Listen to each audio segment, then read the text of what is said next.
Hello, everyone. Thank you for joining us this evening on the eve of the Easter holiday. So glad you could all join us before you start the hopefully relaxing Easter break. So welcome to this fifth lecture of the Stadsalon Urbain with the central theme, I still have to read it because I haven't still memorized it, rewind, fast forward, unraveling the historical layers and meanings of our built environment. So we reflect upon the city as a holder of architectural, cultural, economical, political, social, cultural meanings and so on, and all the different narratives that shape our architecture and our urban environment. And through the lens of architecture and urban planning, we really try to gain insights on how power dynamics, social inequalities, cultural identities have shaped our built environment and vice versa. And tonight it is my honor to introduce you to Professor Mercedes Volait, an esteemed expert in the field of architectural history and other things. In her lecture entitled Egyptian Modern from Within, Professor Volait will offer an engaging exploration into Egypt's unique journey through modernity. And she will challenge traditional views, reveal diverse forms of modern architecture that emerged in this transition from Ottoman influence to establishing its own identity as a nation. Professor Volait is a researcher or research director at the French National Center for Scientific Research, the CNRS, and a highly respected scholar at the Institut National d'Histoire et de l'Art in Paris. She has a very rich background in 19th and 20th century architecture in Cairo, and a very solid foundation in architectural, Middle Eastern studies, art history, and so on. Throughout her career, Professor Volait has initiated and led numerous collaborative projects and networks that really bridge different disciplines and geographies on architecture, heritage, urban planning, art history, and so on in the Global South in general, actually. So her commitment to collaborative projects and interdisciplinary research has really enriched the field and has really fostered a vibrant research community as well. So in her talk today, Professor Volait will dive into the story of modern Cairo, shedding light on the complex mix of global and local forces that shaped the urban and architectural environment and landscapes. And by examining case studies such as Heliopolis, which we from Belgium, of course, know a little bit from, she will highlight creative processes and local initiatives that have defined Egypt's approach to modernity. And this perspective really challenges us to rethink our views on modern architecture, moving beyond the binary of the empire and the vernacular, the center and the periphery, and really inviting us for a more nuanced approach of this architectural heritage and the situatedness of it as well. So please extend me in extending a warm welcome to Professor Volait as we get ready for this intriguing exploration of Egyptian modern from within. The floor is yours. Thank you, Stephanie, for the very kind introduction and the kind invitation, actually. And hello, everyone. Thank you for being here tonight. I even recognize faces I know, so it's always very nice. In my talk tonight, I would like to introduce you to aspects of modern Cairo, as Stephanie said, that still remain to me very much unknown to the general public, but also to the Western architectural milieu at large. And my understanding of this is many reasons can explain, of course, an unfamiliarity with one of the largest cities in the world, but one of them is possibly due to the fact that its early local modernization does not fit the dominant narrative applied to the Global South by post-colonial theory, and in fact by fast post-colonial theory. There are other ways of looking at it. That narrative, to put it boldly, commonly associates modernity with empire, and on the other hand, it associates contemporaneity to informal housing, which indeed represent a massive share of what is being built today in Egypt and on the African continent at large. In the case of Egypt, mud brick construction has also received attention thanks to the vast audience obtained outside of Egypt by the work of architect Hassan Fathi.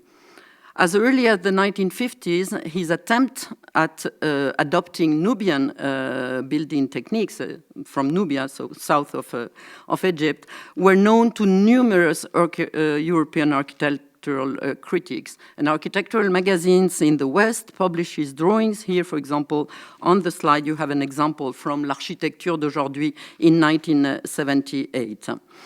His book, initially titled Gurna, A Tale of Two Villages, went into multiple reprints under various titles after its Egyptian release in 1969.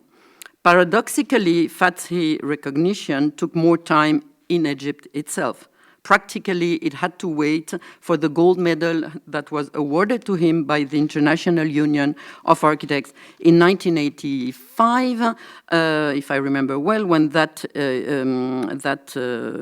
association convened in Cairo.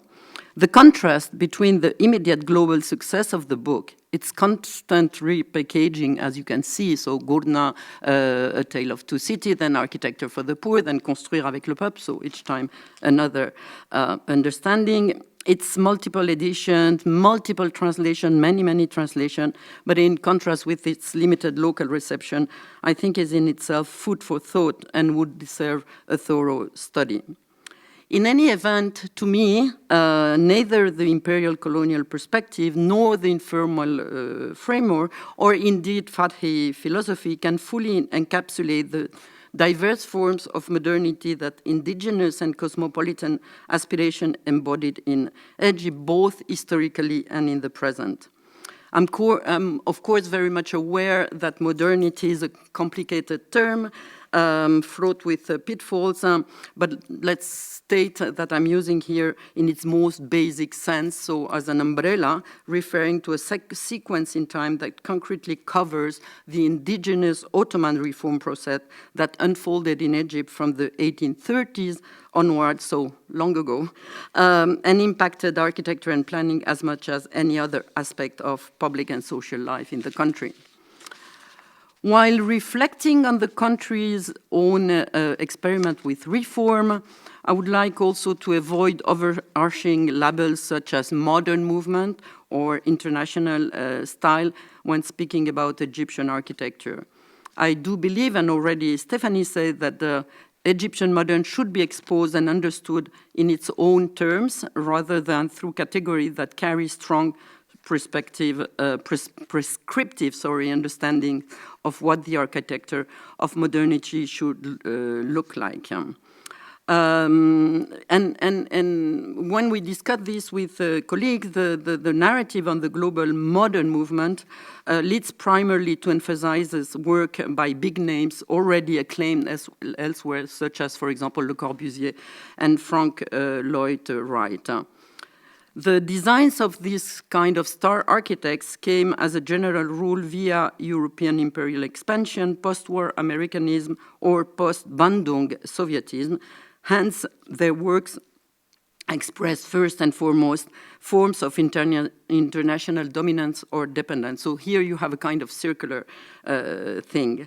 And this categorization, moreover, nurtures the idea that modern architecture is alien to the region. In the process, much, if not most, of the local built environment developed through the past 2 centuries in Egypt is ruled out. And it is this invisible modernity that I would like to bring into the conversation. I'm sorry if this is too long detail, but the post-colonial narrative equating modernity with coloniality is so pervasive that I thought clarifications on positionality were in order. So the perspective I would like to defend tonight is that of an understanding of architectural modernity in the Middle East from within, rather than as a derivative of external models. Behind these positing lays the belief that there is a need to provincialize Europe. You're probably familiar with that concept, borrowed to Dipesh Chakrabarty. If we want to get a more accurate picture of modern urban landscape in the region and ultimately in the world. For the post-war period alone, the recent volume edited by Georges Arbide and Philippe Oswald in 2022, in both English and Arabic, amply illustrate the variety of types and shapes promoted by local patrons and professionals in the Middle East. So we can see this modernity from within.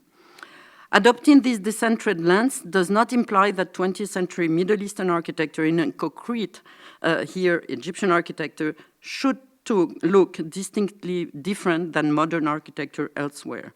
In my view, modern architecture in the region does not need to be intrinsically other in order to be of interest.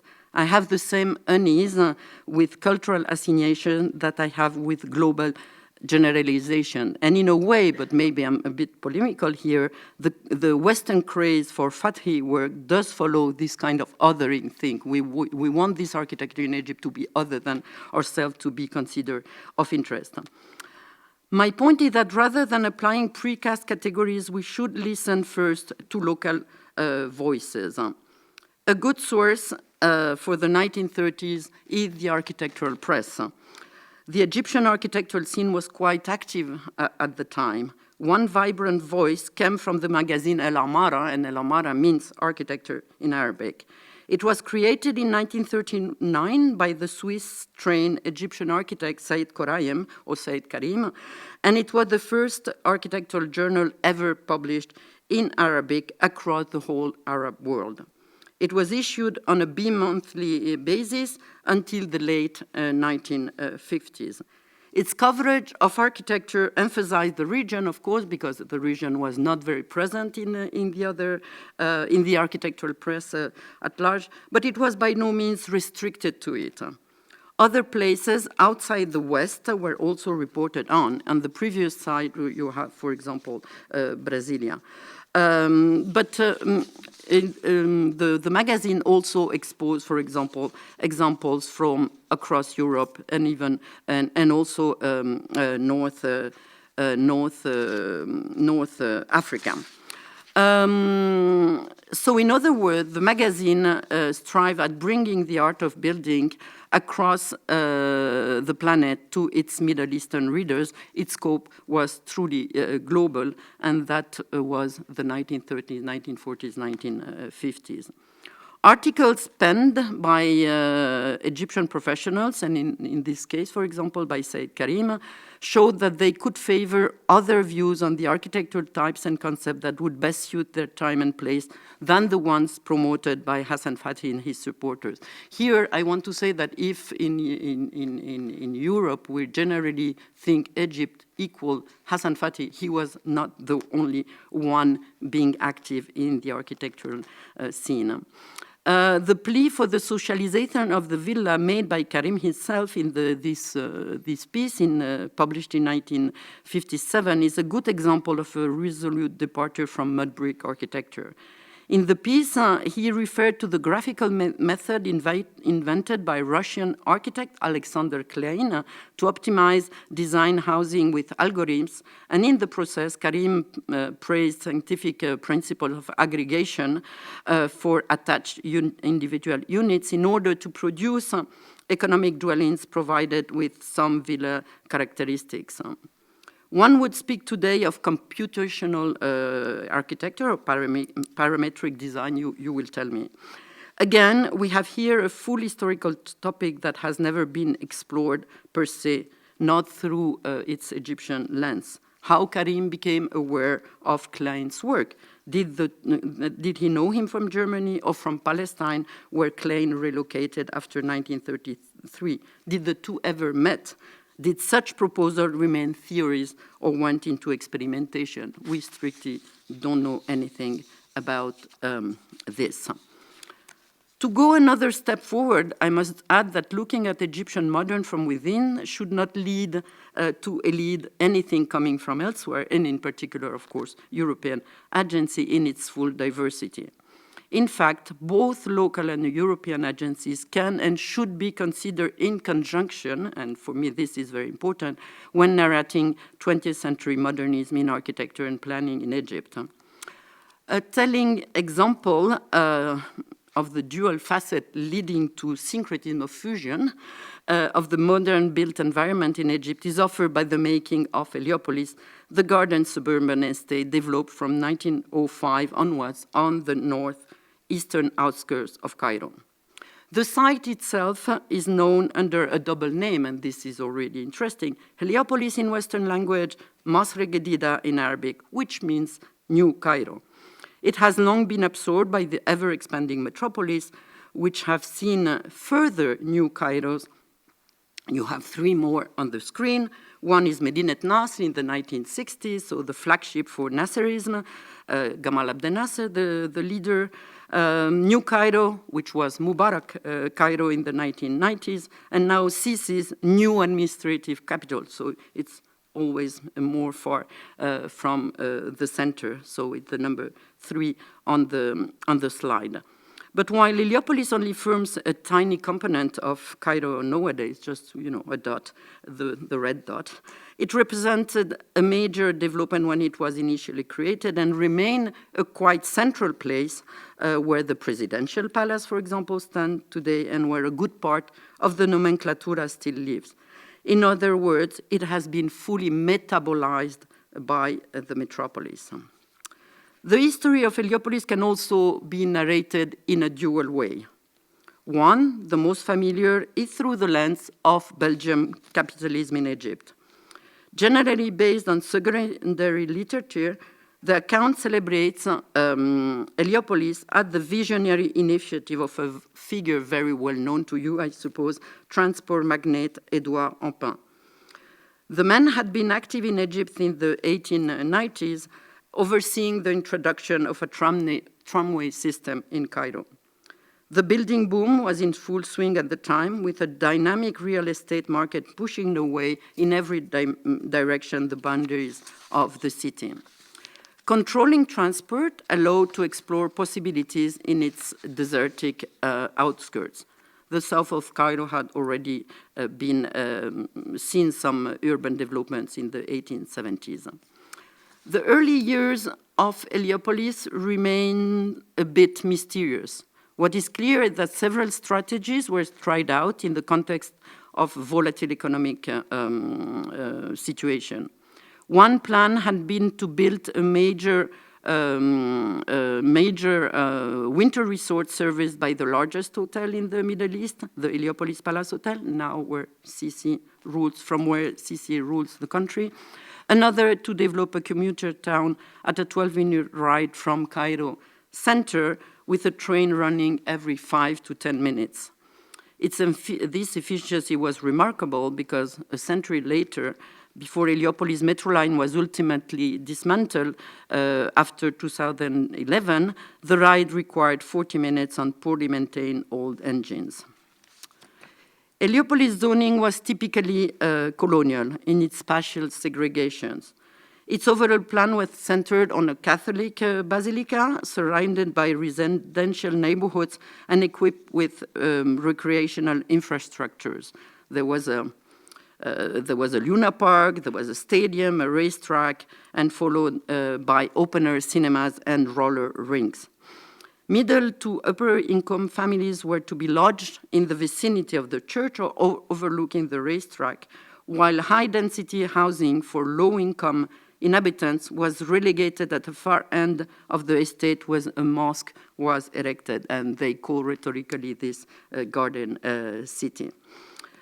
A social segregation partly overlapping with race and religion, but not completely, was thus implicitly put in place. So first built were these garden cities because of the small gardens. In between, there was also a walled village, which unique gate closed at night, where generally people working as servants in Heliopolis families would live. A diversified housing offer adapted to myriad family size and means was developed to attract middle-income residents across the rest of the estate. It encompassed single-story villas of various types, as well as residential flats on multi-story buildings, some including arcaded passageways. Many of these buildings, but not all, were given kind of Islamic style lift, termed Arab style at the time, because the managers of the estate thought it was more attractive to future inhabitants. But in fact, it was a kind of trick, a design trick, because as you can see in the slide, it was an identical type of building who could either receive Islamic style frontage or European style lifting. This is how it's written in the sources, style arabe, style européen. And so there is, with very little change in design, you could have a variety of styles. So it was a kind of semi-industrialized design.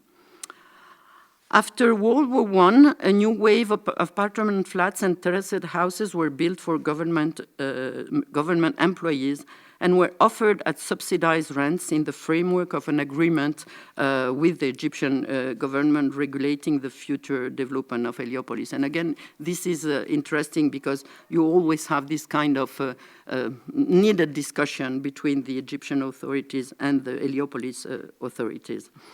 Reduced rents from market price represented a new incentive to move to Heliopolis, although the city was still very much in the desert, surrounded by desert, and that was not attractive to everyone.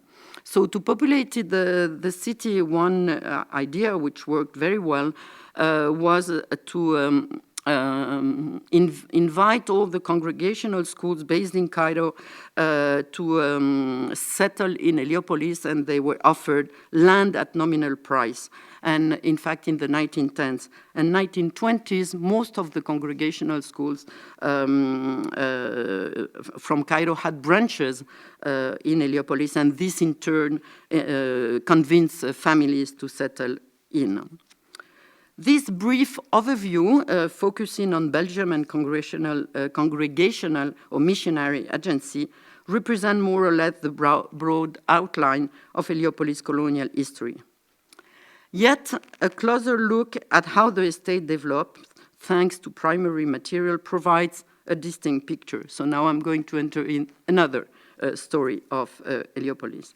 2 decades ago, I was fortunate enough to be given access to the archives of the Heliopolis Oasis Company. It had another, that was the initial name, it had another name, but in fact it was the same thing. It has just been nationalized in the 1960s, but it continued expanding and managing the estate. A good part, when I was given access in the 1990s to this archive, a good part was already gone. And for example, the general papers that French historian Robert Hilbert had been able to examine for his pioneering study on Heliopolis were no longer there. But files of individual plots were still being kept, as their information was needed to manage current property in Heliopolis.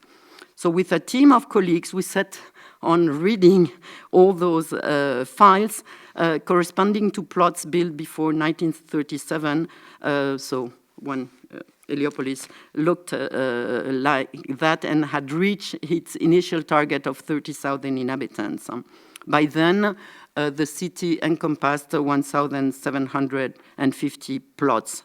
When we computed data for each of these plots, it turned out that 56% of those plots had been built by private ownership and not by the company, not by the Heliopolis company, as was widely believed at the time.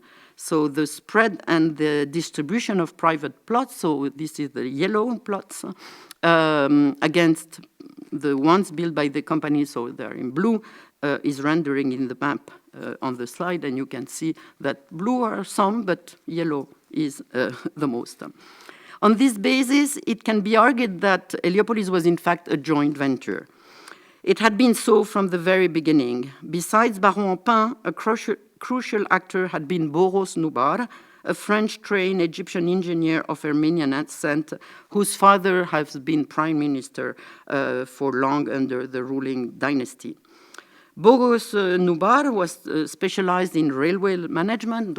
He was an associate of Empin in the tramway thing. And prior to Heliopolis, he has been also working into urban development to develop the a resort in suburban Alexandria during the late 1890s. The initiative was a sort of prequel, in fact, to Heliopolis, using the same idea of a gigantic hotel facility serviced by and serving a surrounding new neighborhood, accessible by rapid public transport.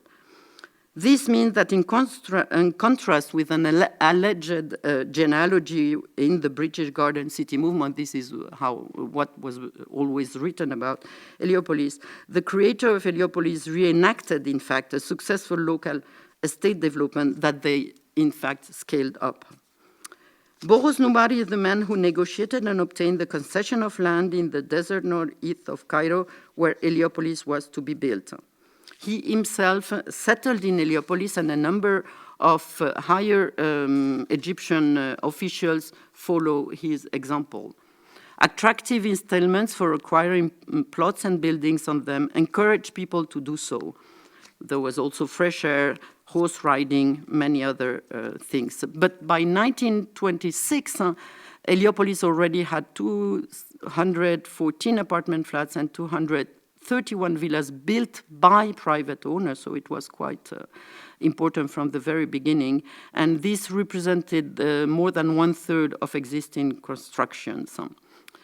And in 1913, so just 8 years on the creation of the estate, we have an annuaire who states who is living in Heliopolis, and it was a multi-ethnic crowd consisting of merchants, contractors, lawyers, civil servants, military people of Egyptian, Syro-Lebanese, Armenian, and European origins, and they already had settled in Heliopolis.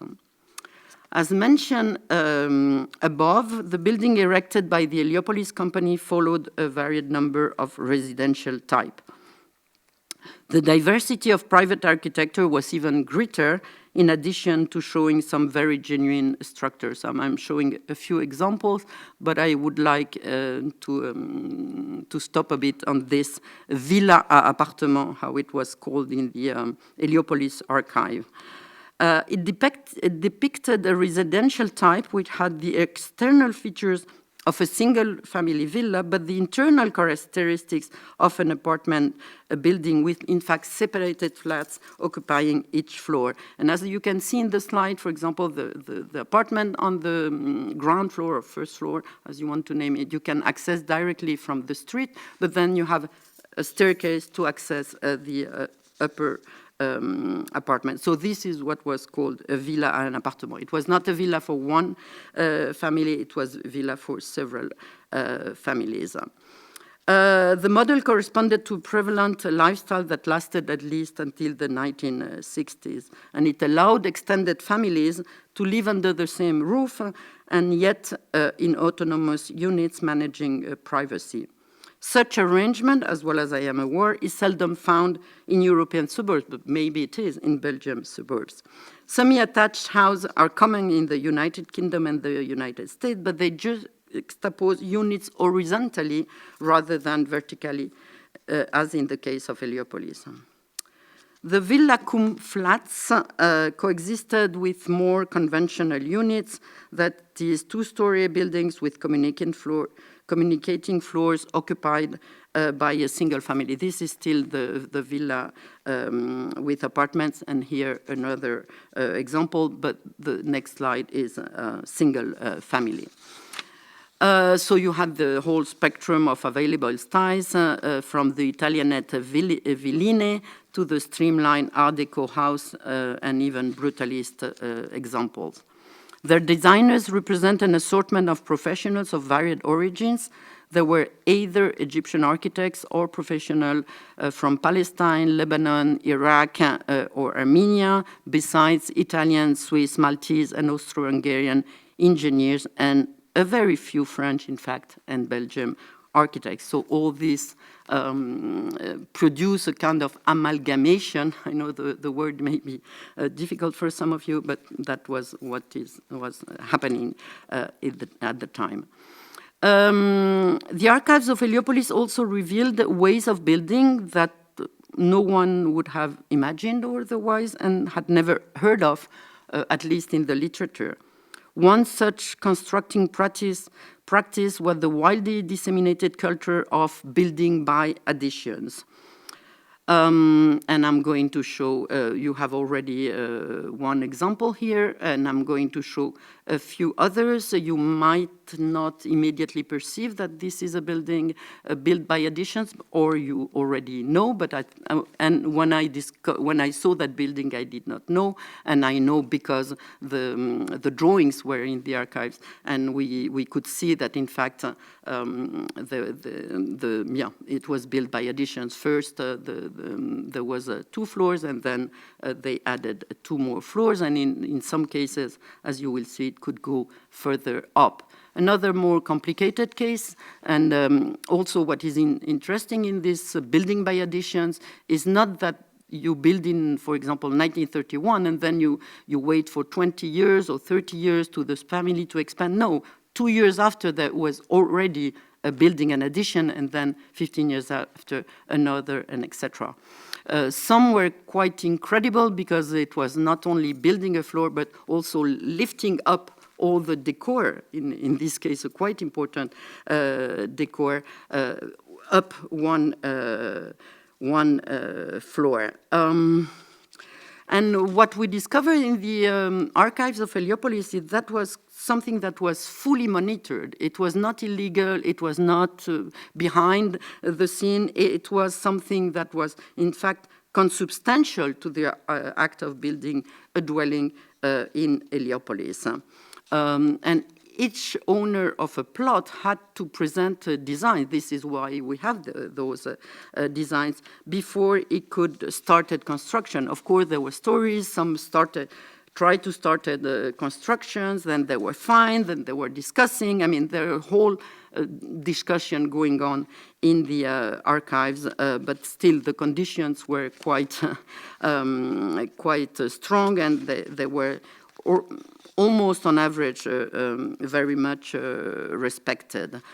And once we were made we got awareness of this type of building process, then we walk again in the streets of Heliopolis and realized that, in fact, most of the buildings had been erected accordingly. This kind of building can be related, of course, to the imposed specifications, because every plot had to respect a specific set of rules. There was things regarding setbacks, for example, but there was also time of construction.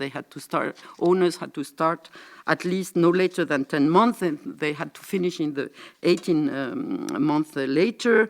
And they did not get full and definitive ownership of the property until the building was finished, and there was a whole financial system behind this where you paid part of the plot, and then you paid an interest, and then etc. And in fact, you realize that building by addition was also a way of playing with deadlines. Maybe a family would need more time to gather the money, so it asked for a new addition and then build the addition and etc. But in any case, it demonstrated that was not an informal process. Yeah. And this continue, in fact, and I'm going to show you. Wait a minute, are they here? Oh. Yeah, this continued in the 1960s, but with another kind of monitoring, let's say. The manager of the company were not only monitoring addition, they also monitored design.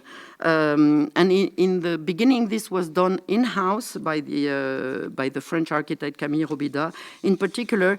But after a while, this was outsourced, in fact, to a Belgian firm that you may know of Charles and Arthur Verel, who were living in Brussels, would receive the drawings from Heliopolis, will correct them. For example, here they consider that le projet manque de proportion dans ses éléments et la décoration n'est pas étudiée. The project lacked proportions in its elements and the decoration is not studied. So in these extreme cases, then the Verel would design the facade that they thought suit best the project. And in this, again, interaction between the local owners, the local expertise, the Belgian architects sitting in Brussels, and their discussions back and forth, this, again, is where a kind of syncretism of fusion unfolded. I don't know if any of you here is aware with this firm of Arthur and Charles Verel, father and son. Charles Verel apparently had trained in the workshop of Art Nouveau, Victor Horta, so it will be interesting to know more about their actions. By way of conclusion, maybe. I will show you, a bit more of designs corrected by the Verel, and then another kind of building by addition when from the 1960s, owners had only to pay building rights to be able to build 1, 2, 3 floors, but there were little control of the aesthetics of the facade. So that was lost for a while, but recame, and this is, for example, an example from the year 2000, 2003, I think, when the system of doing an addition that would fit the rest of the building was started again.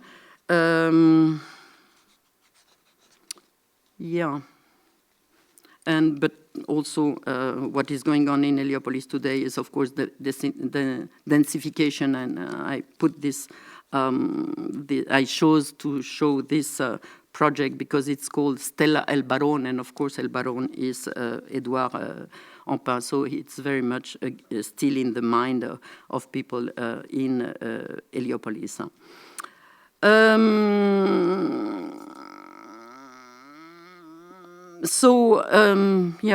To maybe go in a bit into a conclusion. So when one look back at Heliopolis' early decades, to me it complexified the understanding of architectural modernity in the region, and indeed of architectural modernity per se. It shows that its making was more than a pure colonial endeavor. It involved diverse agency and created a composite cityscape. Belgium capital and European architectural expertise did not work in a void. It had to compose and interact with local promotion, local taste, local know-how, and local lifestyles.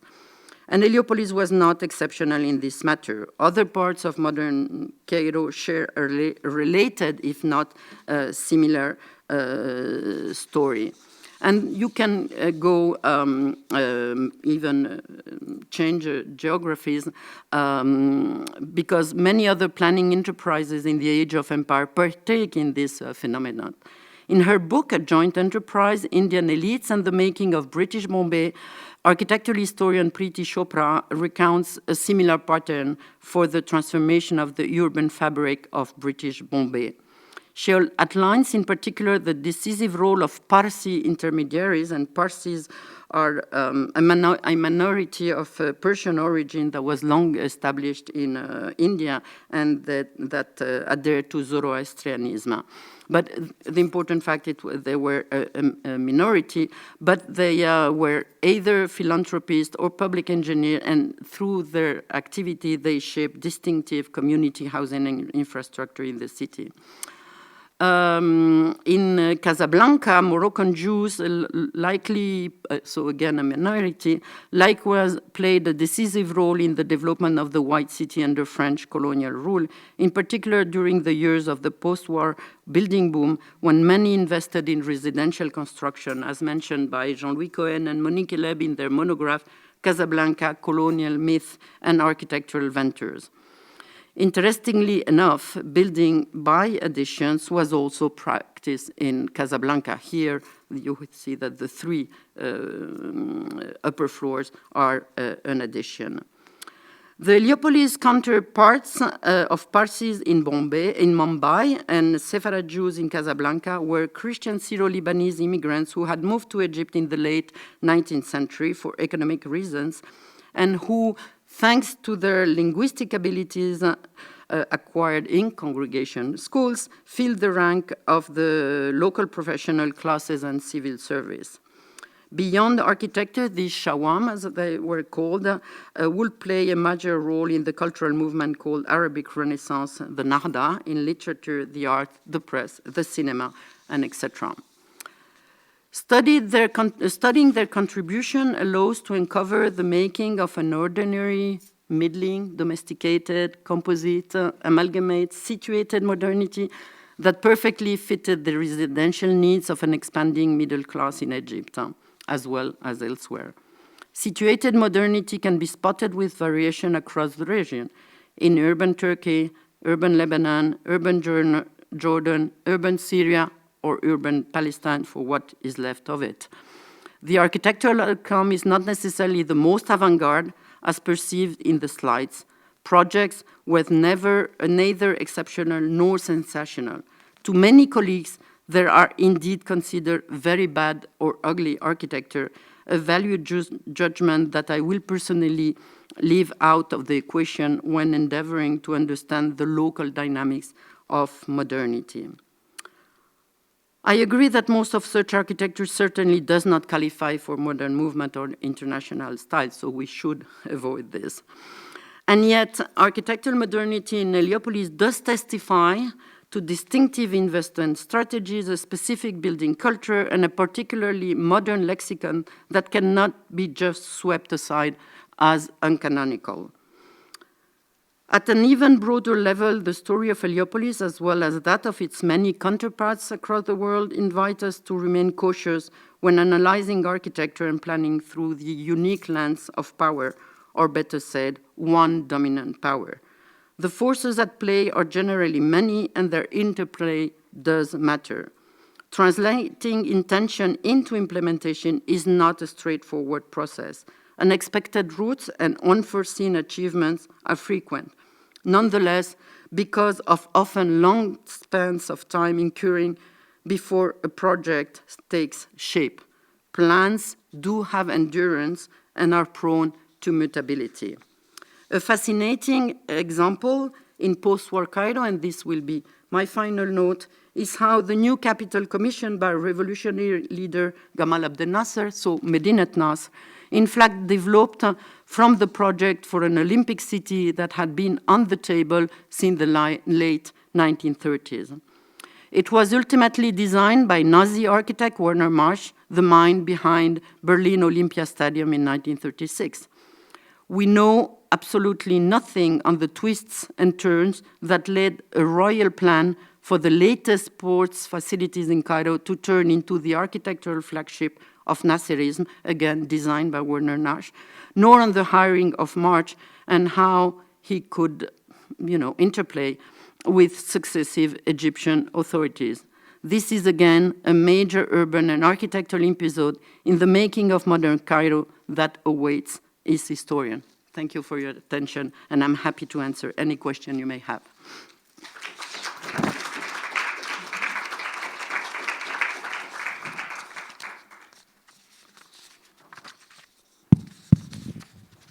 Thank you very much, Mercedes, for a really nice lecture. I will immediately open up the floor. If there are any questions from the audience, don't be shy.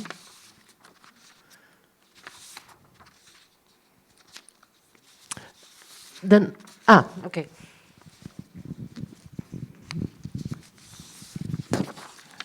Yes, thank you for the presentation. It was very interesting. One question I had was, were the buildings planned to be able to be enlarged later? Did they foresee it from the beginning or not? That's a very interesting question. I don't know, but we don't know because what is left in the files are only the drawings. So maybe you can see that they have large walls and etc. So you can assume that. But because it was such a tradition in a way, I guess that it was included from the very beginning. And of course, also sometimes it crashes. So we have examples in Cairo, recently, a few years ago in Garden City, where a building suddenly went down completely because, too much pressure on the foundations, I guess. But yeah, I assume they knew because it's not that, I assume they prepare for, strong walls to go up, since they did it just 2 years after. So one drawing, then 2 years after another drawing for another floor. So they must have, built quite solid to at least go up a bit, yeah. I actually had the same question I was going to ask.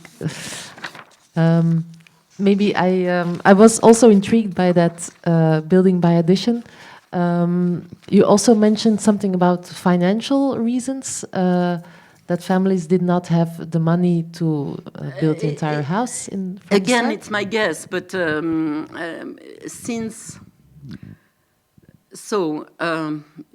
to start construction, you had to give a down payment of 25% of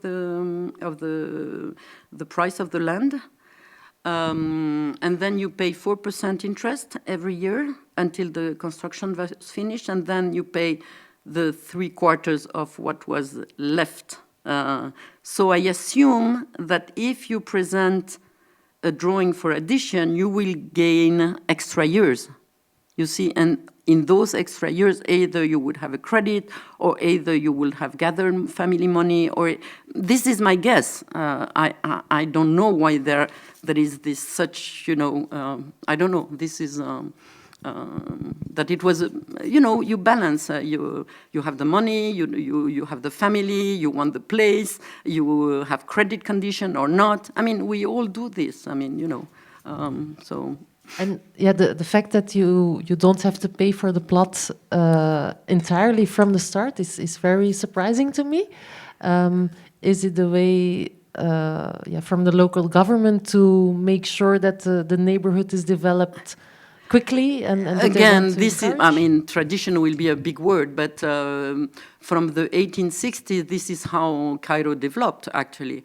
The first plots that were what is called the city center today, the plots were given for free, in fact, with the same. It was in fact the same as in a bit the same in Heliopolis. You were giving a plot and you had to sign an agreement, but you were obliged to construct in 2 years. You had to spend at least that amount of money, and then, when the construction was finished, you would get the legal deed.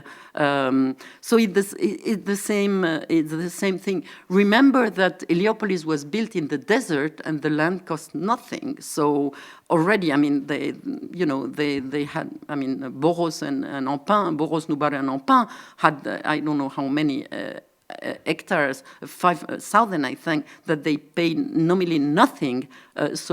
Already selling the land for 25. It was already a profit, but it had again a local history. So I don't think that Empin would have done this in Belgium. I assume, I don't know. You know best, but so again, it's coloniality because obviously, but still embedded in local practices that were already there. Yeah, I know of one example in Brussels around the turn of the century, the Squares district, where the local government indeed tried to speed up construction of the entire neighborhood at once by providing the land relatively cheap, but also imposing the condition that it has to be built within 2 years.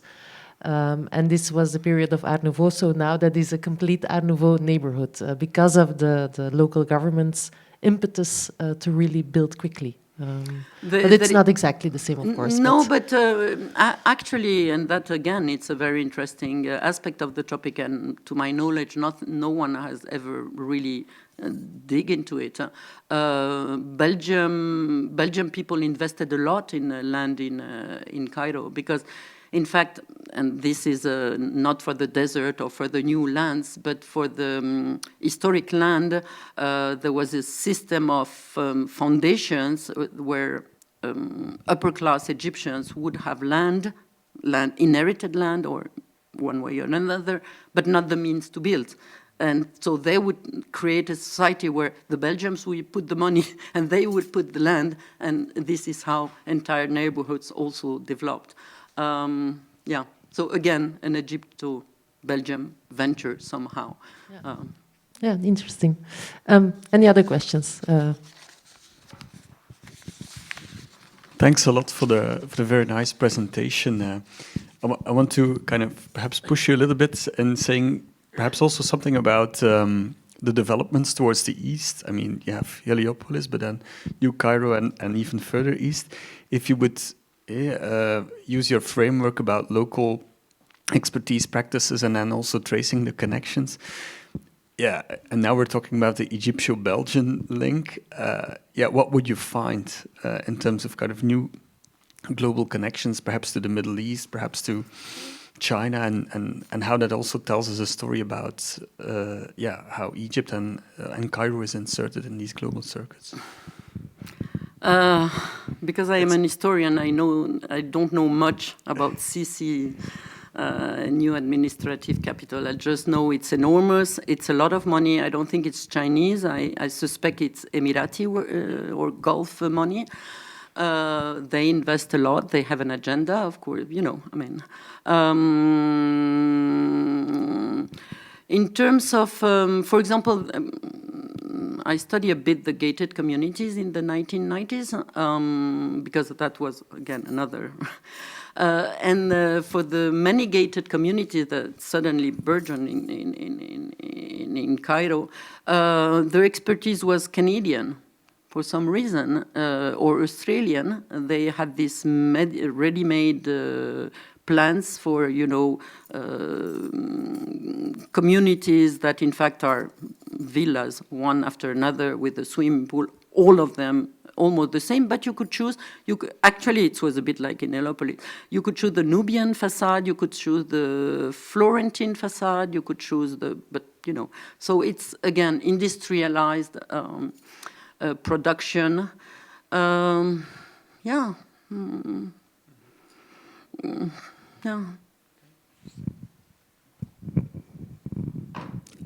Other questions? Good evening. Thank you for the presentation.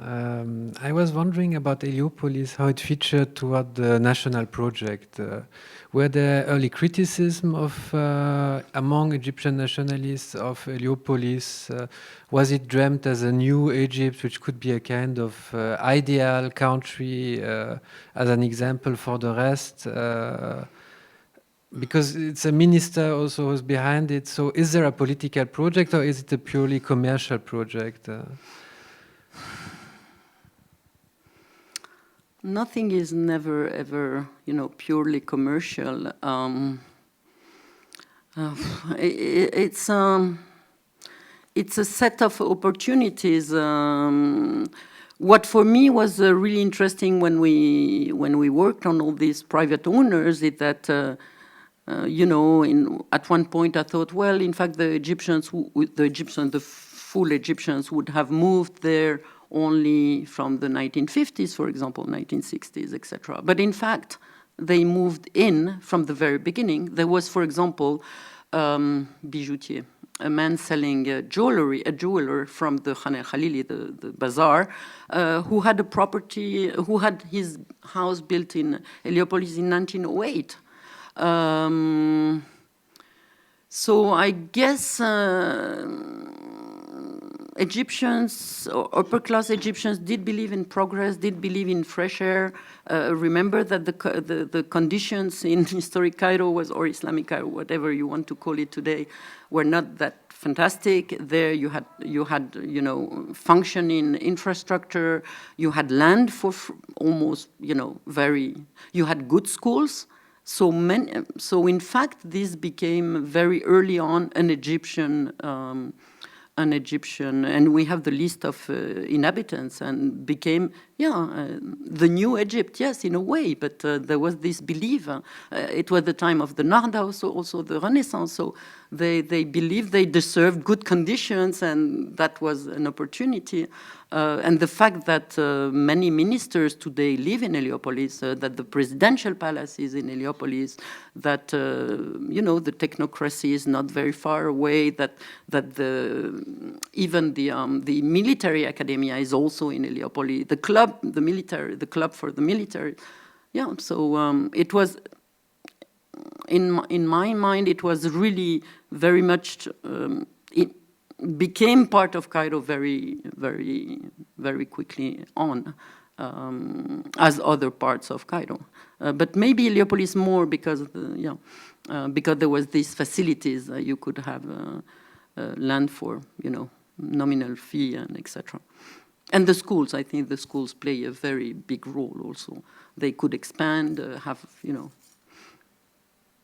the French school was already there, the British school, I mean, yeah, all this.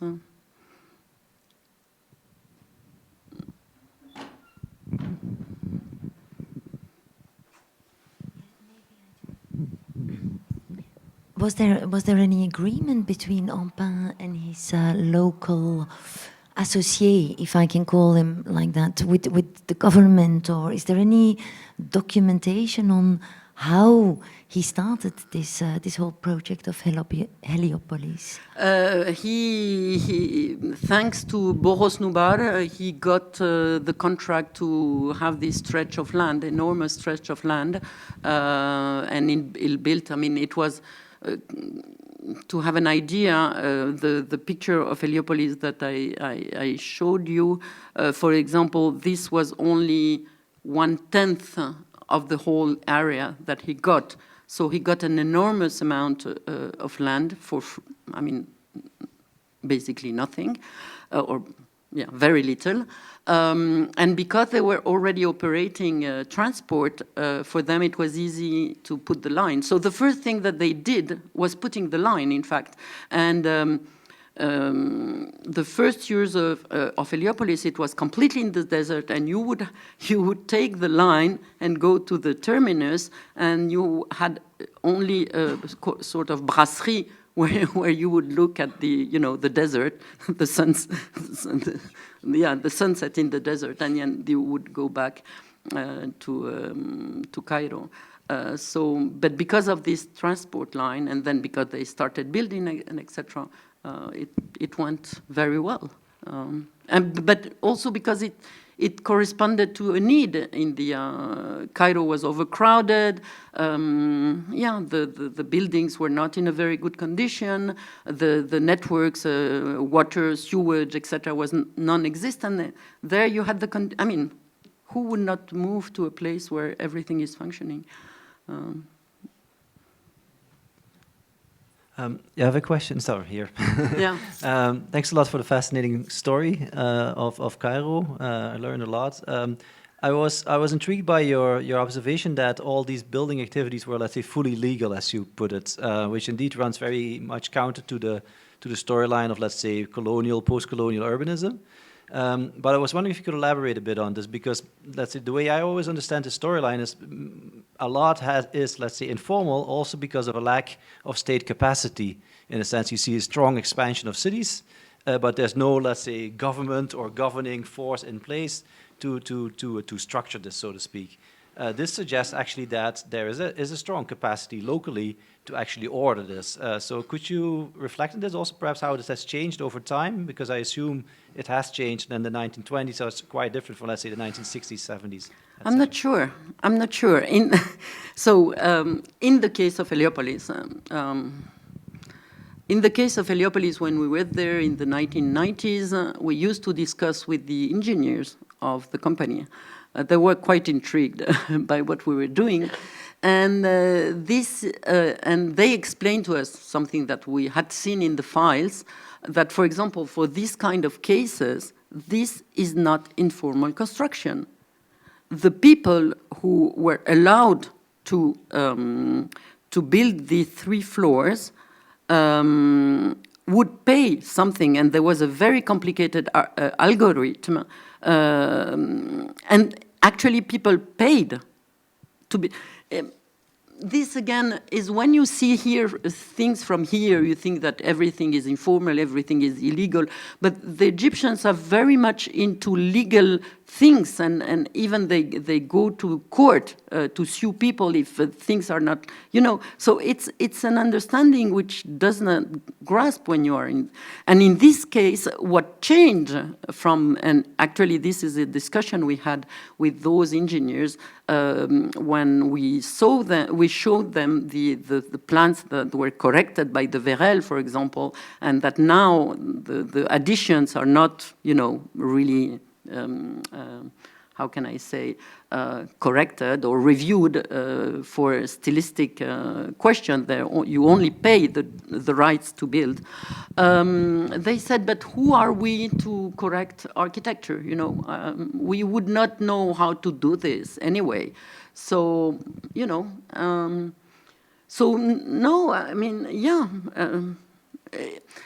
Wait a minute, the informality is in other parts of the city, although I suspect that when you enter into even the most informal, haphazard housing, I'm sure there's one person who distributes, I'm sure there is a kind of nizam, as the Egyptians say, nizam, organization, because, things, they don't happen like that. So in any case, there is a kind of a system. But in middle-class neighborhoods, or in the case of Heliopolis, it was, and to this day, I would say, it's you don't build suddenly 3 stories without, like that, because, or you will pay a fee, and maybe paying a fine, an amount is more important. There is a kind of, and also people can sue you. When I was, for a time, I worked with the GOPP, which is the General Organization for Physical Planning in Cairo, and we had this discussion about all the trials and court cases that they had, and they wanted to reflect on this because it was, maybe building on that further, literally then. If they have to pay for it and if it's all legal. I want to come back to the first question on were the structures able to carry those loads or not. Is there any kind of system that checks the plans beyond the stylistic things? Because in Belgium, we also have a control agency that really sees whether everything is okay, is structurally stable, stability and so on. You have it in different countries as well. Does it happen there as well, or not? I'm not sure about the control, but there is, again, this is not, this is done by engineers, huh? So they would calculate and possibly reinforce the, for example, this is something that happens, that the foundations are reinforced in order to have the capacity to support, for example, it happens. So they are conscious. No one wants to have, dead people under, so yeah, they do a lot of things. Reinforcing foundations, and they do this for historical buildings as well. They know how to reinforce foundations, and yeah. So they calculated, they calculate the structure to, Yeah, okay.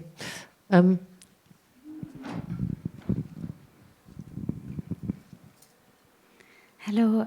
I was wondering about the people who were living there and the role in this additional construction floors. I mean, it was a process that was also related to their needs or the family needs, like extension of their families or inviting people from the communities, or it was something that it was imposed by the people who have designed the building at the beginning? No, I mean, the additions, I mean, all the additions I showed you were by the original family who had the building, who bought the land and built the building, and they were the ones responsible for additions. And in general, and this is not only in Cairo, I saw it in Amman as well, families like to live one above another. So you buy a land, you build maybe one floor, and then you have an extension of the family, so you build a flat for the, I don't know, the son, and then the other son, and etc. So it was not for rent; it was for family, so they could live together, and this is something that is still the case today in Cairo.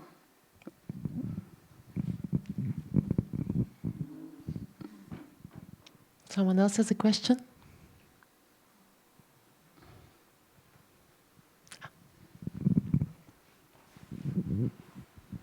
Hi, I actually come from Oman, so I just wanted to ask that other than the facade that is often replicated in the Arabic style, is also the fact that in traditional Islamic architecture we had this thing that the ground floor you have thicker walls, and then the first floor you have half the size of it in order to keep increasing.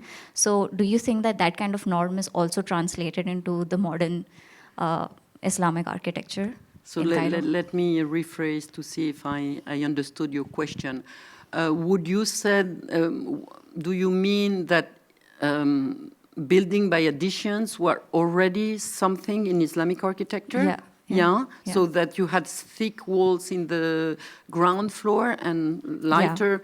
Could be very well that there was a culture of this. Could be very possibly. Okay, thank you. And I'm wondering, is it also reflected in the training as well? I don't know whether you looked into the training of architects, engineers, vocational training maybe as well. How is this modern from within? Do you see it in the discourse? Not in the document that I had about training, but it's very difficult to know what was exactly taught in class. What I can tell you is most of the architects that I mentioned, were related to Heliopolis, they were educated abroad. In Paris in particular, l'École spéciale des travaux publics, for example, but also in England, or in Italy, or I don't know if they knew this by training or by working with contractors, or a transmission through craftsmanship. And I would imagine that it would be more that this is not the kind of thing that you will be taught in class. And as far as I remember, the education in, for example, Cairo University was quite formal. So I'm not sure it's more something that you learn in practice. For example, you practice in a firm, whatever, and then you learn how, but that would be very interesting to know, even today, to interview people and ask them. If it's such widespread practice, then that there must be some ways of transmission. I agree with you. through the But there's so construction much sites, things yeah. that we don't know, you know. So yeah. Yeah. Anyone else? Otherwise, I keep on asking questions, but that's not the idea, of course. Anyone else has a question?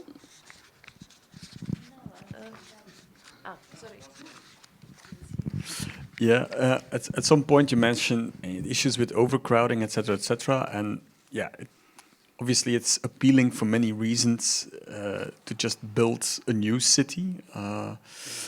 But yeah, did you also look at the kind of wider kind of urbanistic approaches and perhaps ideas about plans to upgrade existing neighborhoods, however difficult, build new infrastructure? Whether there was any consideration at some point next to just, well, building this new area in the desert, and how these relate? For 15 years, I can't remember exactly the date, but from 15 years, the partner of the GOPP was the Institut d'urbanisme de la région Île-de-France, so the French, a French institution, but that at the time was headed by a Lebanese architect. So maybe this is how the contact was done. So the rationale about building in the desert from very long time in Egypt, trying to get people to go to the desert, is because you don't want them on the valley where the rich land is. So there have been plans and plans and plans, one after another, to try to get the people out of the valley and to put them in the desert because they do not destroy the agricultural land. So that was a plan in the 1950s, 1960s, 1970s, 1990s. And in fact, you can maybe see it on the map, that there are already several phases of this. Let me try to get you to the map again. You can see, you can spot, for example, here the green over there. This is a new community. I mean, the French design. There is also an autostrade who kept the traffic out of central Cairo, and along this autostrade you have like 15 called new communities. And some of them were more or less successful, others were very successful. So the two is Tagam El Khames, so the new community number 5. And that was the plan. So yeah, there is a strong monitoring and trying, and also the routes. There are roads and roads and roads. Each time you have new roads. So yes, there is a conscious impetus to move people out of the agricultural land.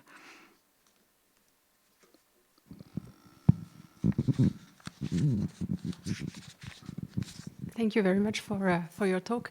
I'm going to get back to the history a bit more, because we talked about the architects, but indeed you touched upon one thing that is interesting is the builders. I mean, those who actually have the skills or don't have the skills to actually build, and the contractors who do this bridge. Do you have information on that? I mean, yeah, we can imagine that architects can, travel and have the education. So they also have the means to exchange ideas and experience. But how does it come down to the to those who build? Yeah, very, very interesting question. Actually, Egypt from the mid-19th century was a land of migration.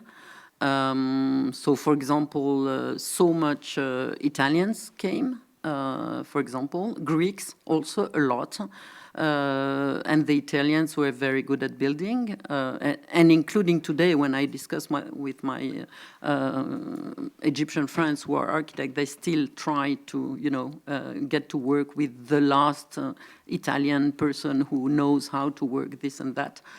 So because Egypt was a land of migration, yeah, many people came, from abroad, and skilled people.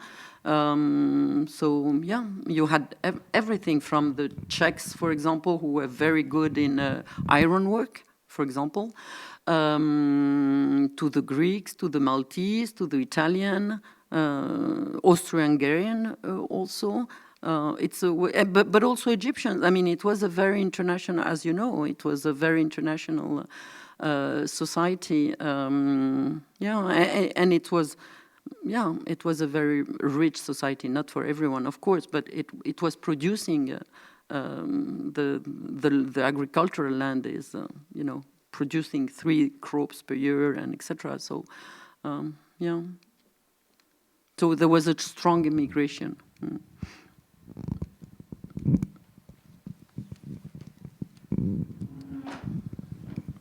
Bonsoir.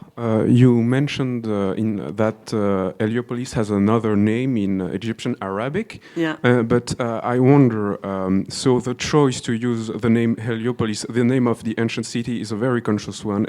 But is the neighborhood built upon the ruins of the city, or not at all? So. Yeah. Okay. So. Actually, the thing with Heliopolis is quite interesting even today, because there is an Egyptian author, a very well-known, May El Telmessani. She wrote a novel called Heliopolis, so Heliopolis in Arabic, so written in Arabic. But at the time, Heliopolis was the name that the European will use, but the antique Heliopolis was very far away, but actually it was used as a kind of advertising, because Empin funded excavations in. So, it was a catch name, I guess, but for the Egyptians, it was always Masr Gedida. Until the late 20th century, when Egyptians, young Egyptians, writers, etc., or people in the cinema started, making jokes about Heliopolis, but from the very beginning, for the Egyptians, it was Masr Gedida, which means New Egypt, or New Cairo. Again, it's complicated because Masr is the same name for the country and Cairo.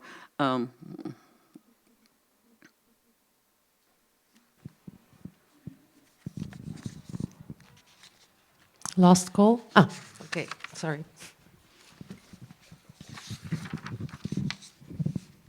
I was wondering if you can tell a bit more about materials used, because it seems like in Egypt should be very marketplace in the sense of stone, and how it can interact with the new modern building tradition.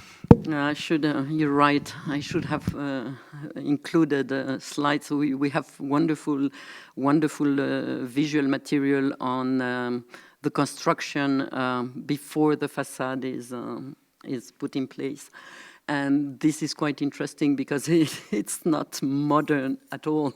It's basic stone, but not. I can't say this in English, but anyway, elaborate stone. So, the structure is stone, sometimes concrete, a bit of concrete. Some of the roofs is also concrete, but it's also, and this is the case all over Cairo, not only in Heliopolis, it's the reign of the factice. So, for example, simili-pierre, they don't have really stone. It's simili-pierre, so I don't know, maybe you could translate what is simili-pierre in English. It's imitation stone by means of a rendering and fake joints and so on. And so you powder of marble or of stone that you mixed with either plaster or concrete, and then you can give it whatever forms you want to give them. So it's not a rich architecture. It's very much, you know, industrialized in a way. So the structural elements are always the same, but then you can play with the stucco or the whatever you use for the, or simili-pierre, factice, and yeah. So it's mid. I mean, it's situated modernity. It's not extraordinary. It's not Le Corbusier. It's not Frank Lloyd Wright. It's not all these things. But to me, it's still very interesting. I do have some information on reinforced concrete being applied there by François Hennebique as well. But yeah, yeah. No, he used so. For example, so the garden cities that I showed you, the roofs are Hennebique. Yeah. So for some, but yeah, for some buildings they use this. They use roofs in particular in concrete, but the rest was brick or bad stone.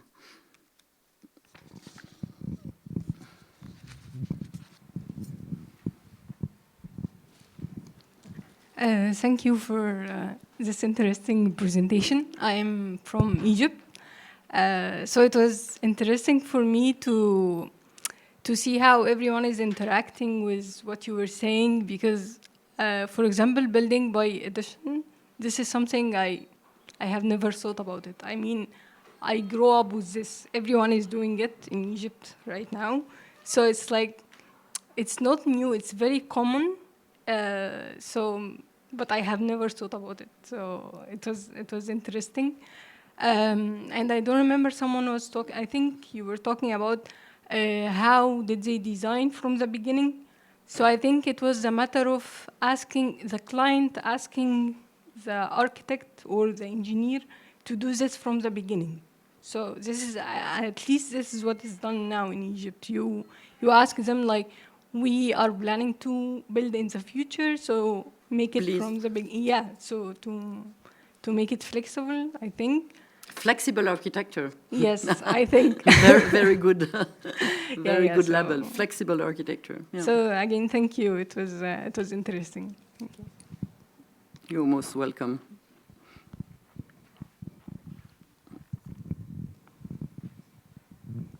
One final last look around. Everyone satisfied? No more burning questions? Okay, then maybe one final round of applause. Thank you so much, Professor Volait.